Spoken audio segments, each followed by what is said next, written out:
Hello everyone, good afternoon. बड़ों को पहला, छोटों को हाय।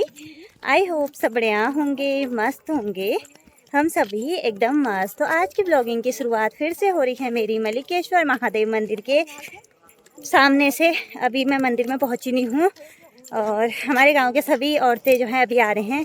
टाइम हो रहा है आपका अभी 2, तो सीधे जाते हैं हम भागवत सुनने और आपको भी जो है भागवत सुनाते हैं और थोड़ी बहुत जो है यहाँ से आपको मंदिर के दर्शन कराते हैं कि हमारा मंदिर का लुक यहाँ से कैसा आ रहा है करके। ये देखो दोस्तों, ये रहा हमारा मलिकेश्वर महादेव मंदिर और यहाँ पे आज भी जो है काफ़ी भीड़ हो रखी है। अभी भी जो है लोग आने में लगे पड़े हैं। जैसे हम लोग अभी ऊपर से भी आ रहे हैं, हमारे गाँव वाले। अभी आधे लोग ऊपर ही हैं, आधे रास्ते में। हमारी महकू को जो है भी ताई लेके जा रही है। मम्मी आज घर पे ही है क्योंकि मम्मी की थोड़ी बहुत जो है आज तबीयत ख़राब है, इस चक्कर में। भक्ति नहीं है, उस व्यक्ति को ज्ञान नहीं हो सकता। उस व्यक्ति के जीवन में वैराग्य नहीं आ सकता। क्यों? क्योंकि ज्ञान और वैराग्य की जननी है भक्ति, माँ है। जिस जीवन में माँ ही नहीं है। अच्छा एक बात बताओ, पत्नी है नहीं, बच्चे कैसे हो जाएंगे भाई? संभव है? पहले घर में स्त्री तो हो तब मां बनेगी। ऐसे ही हमारे जीवन में पहले भगवान की भक्ति आवे और जब भक्ति आती है जीवन में तो फिर व्यक्ति को ज्ञान होता है, जीवन में उसके वैराग्य आता है। अच्छा एक बात सुनिएगा, साधारण जीवन में भी देखिएगा, घर में स्त्री तो हो लेकिन संतान ना हो तो उसको क्या कहते हैं? बाज। और वो स्त्री सुख भले ही दे दे, शांति नहीं दे सकती और उसका जीवन बेकार होता है। यही मानते हैं ना हम लोग, निरर्थक। अच्छा, घर में भक्ति तो हो लेकिन ज्ञान वैराग्य ना हो तो जीवन बेकार है। क्योंकि भक्ति वही फल देती है जहां ज्ञान वैराग्य हो। अच्छा, ज्ञान वैराग्य तो हो लेकिन भक्ति ना हो। बहुत सारे लोग ऐसे भी होते हैं, ज्ञानी तो होते हैं, वैरागी भी होते हैं, लेकिन उनके अंदर भक्ति नहीं होती। अच्छा, अगर ये जीव मेरे सामने आ जाए, मैं इसके करोड़ों करोड़ों जन्मों के पाप नष्ट कर दूंगा। देखो भगवान कितने दयालु है। भगवान पहले मेरे सामने तो आ, लेकिन जीव इतना अभागा है प्रभु, वो ऐसे दीन दयालु परमात्मा की कृपा की अनुभूति नहीं कर पा रहा है और न सामने जा पा रहा है। भगवान कह रहे, तुलसीदास जी की भाषा है, सन्मुख होहि जीव जब मोही, जन्म कोटि अघ ना सही तबही। हे उमा, हे सती, मैं इसके करोड़ों करोड़ों जन्मों के पापों को नष्ट करने के लिए तैयार हूं, बस मेरे सामने आ जा। तू आ तो सही मेरे सामने, भगवान कह रहे। लेकिन जीव जाता कहाँ है भगवान के सामने? जाना कैसे पता है? जैसे भगवान चाह रहे हैं ऐसे तो हम रोज ही जा रहे हैं, लेकिन भगवान कैसे चाह रहे हैं मेरे सामने आ? लाखों में करोड़ों में कोई एक जीवात्मा ऐसा भाग्यशाली होता है जो भगवान के सामने पहुंचता है। मीरा की तरह, सूर्य की तरह, कबीर की तरह, तुलसीदास की तरह, जिसके सारे पापों को भगवान नष्ट कर देते हैं और उस जीव को भगवान अपना बना लेते हैं। सुनहु उमाते लोग अभागे, हरि तज होहि विषय अनुरागी। सन्मुख होहि जीव जब मोही, जन्म कोटि अघ ना सही तबही। मोहि जीव जब मोहि जन्म कोटि अघनासहि सन्मुख होहि जीव जब मोहि जन्म कोटि अघनासहि सन्मुख होहि जीव। एक बार त्रेता युग माही शंभु गए कुंभज ऋषि पाही। कुंभज ऋषि के पास गए। कुंभज का मतलब जिनका जन्म कुंभ से हुआ है, घड़े से हुआ है, अगस्त से। उनके पास गए और अगस्त ऋषि इतने महान है ना प्रभु। अब सोचो, जिस व्यक्ति के पास शंकर भगवान कथा सुनने जा रहे होंगे वो व्यक्ति क्या हल्का फुल्का होगा, जो स्वयं वक्ता हो। और वक्ता कभी अब जब खुद कथा सुनेगा तो अपने से नीचे लेवल के वक्ता से तो कथा नहीं सुन सकता भाई। उसको अगर कथा सुननी है तो अपने लेवल से ऊंचा वक्ता चाहिए। अब अपने लेवल से नीचे का वक्ता होगा तो वो तो पकड़ा जाएगा, बराबर भी नहीं चलेगा। ऊंचा वक्ता चाहिए उसको, जो उससे ज्यादा जानने वाला हो, जो उससे अच्छी बात है, कम से कम समकक्ष की बातें तो करने वाला वक्ता हो।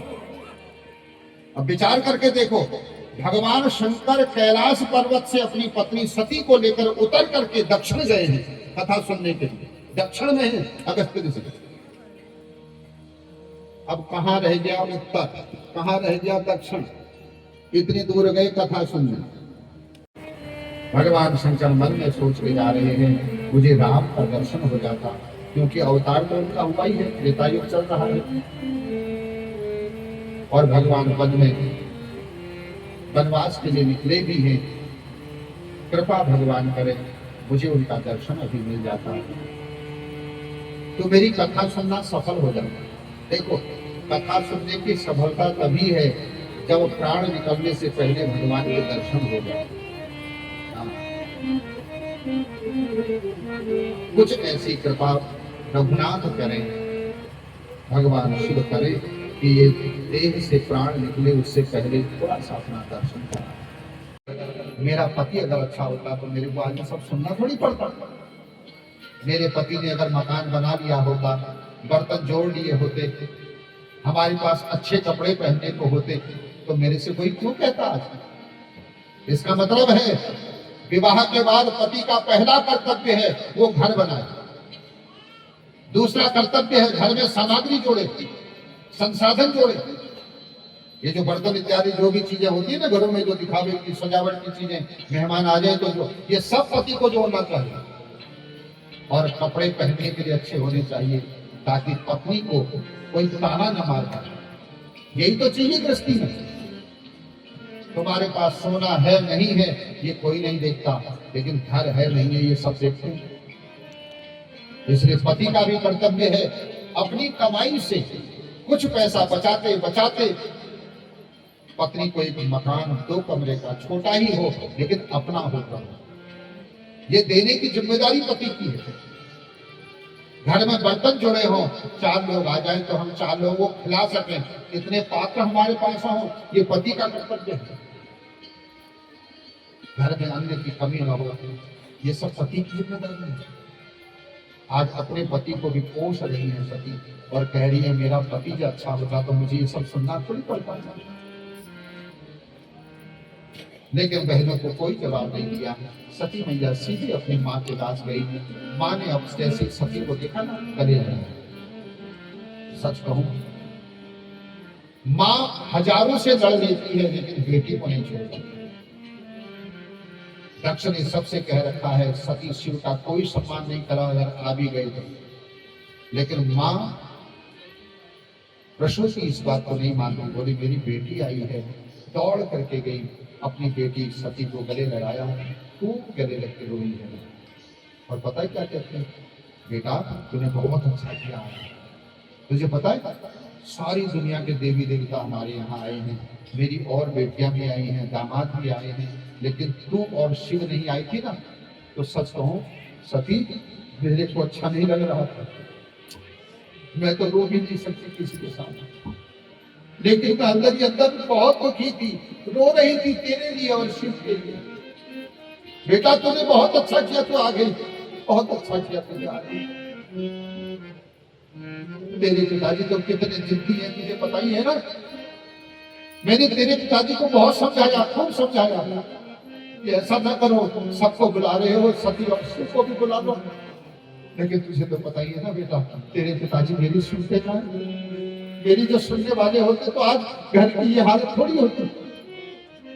एक बात बताऊं प्रभु, पत्नी अगर समझदार है तो पति को समझना चाहिए और सुनना चाहिए, नहीं तो घर बर्बाद हो जाता है, घर टूट जाता है सब। आज परसों की मैया सती के गले लगकर खूब रोई और कहा तेरे पिता जिद्दी हैं, कहाँ सुनते हैं मेरी, कहाँ मानते हैं मेरा कुछ कहना। लाख समझाने पर भी तेरे पिता ने तुझे निमंत्रण नहीं दिया, बेटी तुझे नहीं बुलाया, मुझे माफ कर देना बेटी, मैं कुछ नहीं कर पाई। अब सती मैया रोई।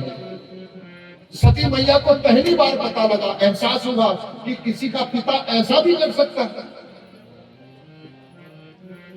जैसे ही पता लगा मेरे पिता ने मुझे जानबूझकर नहीं बुलाया। आज सती मैया खूब रोई है सरस्वती मैया के गले लगकर और कहती है जब बाप ने ही ससुराल में मायके में छोड़ दिया तो अब किसको क्या कहूं। माँ से कुछ नहीं बोल पाई, क्या कहूं माँ से, माँ की चलती कहानी। तुरंत कहा माँ मुझे तुझसे कोई शिकायत नहीं, लेकिन मैं एक बार अपने पिताजी से जाकर पूछूं तो सही कि आखिर उन्होंने मेरा त्याग क्यों किया, मुझे क्यों छोड़ दिया उन्होंने, मैंने ऐसा कौन सा कर्म कर दिया। पूछो तो सही पिताजी से क्या हुआ ऐसा। तो सती मैया अपनी मां सरस्वती को छोड़ करके सीधे यज्ञशाला में गई और जैसे ही यज्ञशाला में जाके दक्ष को प्रणाम करना चाहती है ना, तो दक्ष ने आज डांटते हुए कहा, भरे समाज में बेटी को डांट दिया, अरे सती निर्लज्ज कहीं की, किसने बुलाया तेरे को यहाँ, निमंत्रण दिया नहीं, क्यों आई बिना निमंत्रण के, जा जहां तेरा पति है वहां, तेरे से मेरा आपसे कोई संबंध नहीं। भरे समाज में जब सती को डांट दिया ना प्रभु, सती तो जमीन में बैठ गई, सोचने लगी भट्टी फटे तो मैं अभी अंदर समा जाऊंगा।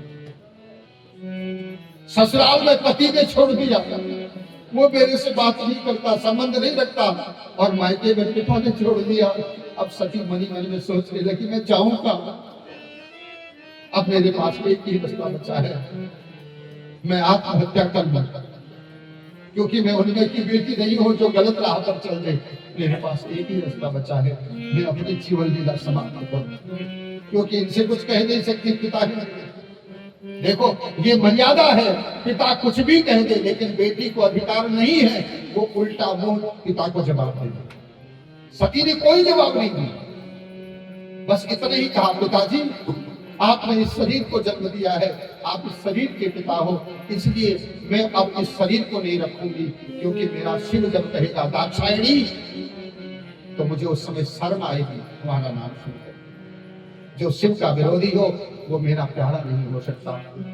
शिव दो अक्षर का नाम है जो समाज में कल्याण करने वाला नाम है, अगर शिव ही नहीं है तो फिर मैं क्या करूंगा। देखो बेटियां दो ही आश्रय से जिंदा रहती है प्रभु, या तो पति प्रेम करने वाला मिल जाए या मायके में पिता प्रेम करने वाला मिल जाए। अगर पिता प्रेम करने वाला हो तब भी बेटियां जी रहती हैं पिता के सहारे, पिता का बड़ा सहारा होता है बेटियों। अगर भरोसा न होगा, जिन बेटियों को मिलता है उनसे पूछिएगा पिता का कितना बड़ा सहारा होता है। इसलिए पिता को कभी भी अपने बेटी को त्याग नहीं चाहिए, छोड़ना नहीं चाहिए। जितना हो सके बेटी का साथ दीजिए, और साथ दोगे तो बेटी दुनिया से अंदर मिलती है पिता के साथ। यहाँ पिता ने छोड़ दिया, वहां पति ने छोड़ दिया। जिसने शिव निंदा को देखा है, सुना है, उनको वह दुख भोगना पड़ेगा, अपने अपने कर्मों का फल भोगना पड़ेगा। ये कह करके सती भगवान से कहती है, हे दास मेरे से बहुत बड़ा अपराध हुआ, शिव के समझाने पर आप पर शंका करी, यहाँ नहीं आने के लिए कहा, जबरदस्ती आ गई, अब इसका परिणाम तो मुझे भोगना पड़ेगा। लेकिन आपसे निवेदन करती हूँ, जन्म जन्म लगी रगर हमारी, मैं जन्म जन्मांतरों तक युग युगांतरों तक जब भी मैं जन्म लूं, बस भगवान शिव ही मेरे पति रूप में मुझे मिले। ये कहते हुए भगवती सती ने योगाग्नि के माध्यम से अपने देह को वहीं पर भस्म कर दिया। जैसे ही अपनी देह को शांत किया ना प्रभु, चारों ओर विद्रोह फैल गया, क्योंकि गण आए थे, गणों ने विद्रोह कर दिया। तो भृगु ऋषि ने कुछ रक्षोहण मंत्रों को पढ़ करके सबको वहां से भगा दिया। सब भाग करके कैलाश गए। तो कैलाश जाकर के बाबा से कहा, प्रभु सब खत्म हो गया, सब खत्म हो गया। भगवान ने कहा, क्या हुआ? बोले, पार्वती ने अपने देह को छोड़ दिया, यज्ञ कुंड में अपनी आहुति दे दी। माता भगवान शिव से सती का विरह सहा नहीं ले आता। सच कहूं, असमय पर अगर पत्नी छोड़कर जाती है ना, वो भी पति के लिए असह्य हो जाता है। इसलिए भगवान न करे किसी जोड़े को असमय पर छोड़ के जाना पड़े, वो स्त्री हो या पुरुष, दोनों के लिए है बातें। असमय पर अगर छूटता है ना, वो बड़ा असह्य होता है। भगवान शंकर से सहा नहीं गया, लेकिन भगवान शंकर अपने हाथों को सर पर ले गए। गुस्से में भगवान ने जटा पकड़ करके उखाड़ी, और जैसे ही पहाड़ पर पटकी तो जटा पटकने से दो खड़े हो गए। दो भागों से दो पैदा हुए, एक से वीरभद्र असंख्य गणों के साथ, और एक से मां भद्रकाली असंख्य देवियों के साथ। बोलो वीरभद्र भगवान की, भद्रकाली मैया की।